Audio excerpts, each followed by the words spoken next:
கொழுக்கட்டை இனிப்பு இல்லாமல் காரம் சேர்த்து செய்யும் போது அதுக்கு திணை மாவை யூஸ் பண்ணி எப்படி பண்ணுறதுன்றதை பார்க்கலாம்.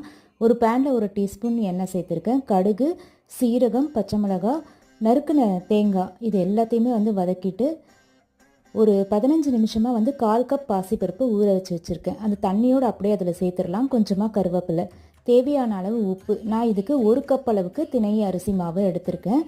நல்லா தண்ணி கொதி வந்ததும் அப்படியே இதில் சேர்த்துட்டு கொஞ்சம் கொஞ்சமாக கட்டி இல்லாமல் மிக்ஸ் பண்ணிகிட்டே வரலாம். இந்த அளவுக்கு வந்ததும் அடுப்பை ஆஃப் பண்ணிவிட்டு கீழே வச்சு கூட நம்ம மிக்ஸ் பண்ணிக்கலாம். கையில் இப்படி தொட்டோம்னா ஒட்டாமல் இருக்கணும். இப்போது எப்பயுமே பிடிக்கொடுக்கட்டை பிடிக்கிற மாதிரி எண்ணெயை தொட்டோ இல்லைனா தண்ணியை தொட்டோ கூட நம்ம ஆவியில் வேக வச்சு எடுத்துக்கலாம். இது ஒரு 5லேருந்து 7 நிமிஷம் வெந்தால் போதும். வெந்ததுக்கப்புறம் சூப்பர் சாஃப்டாக இருக்கும். அதே மாதிரி தொட்டாலே உங்களுக்கு தெரியும் எவ்வளோ சாஃப்டாக இருக்குது அப்படின்றது. கண்டிப்பாக நாளைக்கு ட்ரை பண்ணி பார்த்துட்டு உங்களோட கமெண்ட்டை என்னோட ஷேர் பண்ணிக்கோங்க.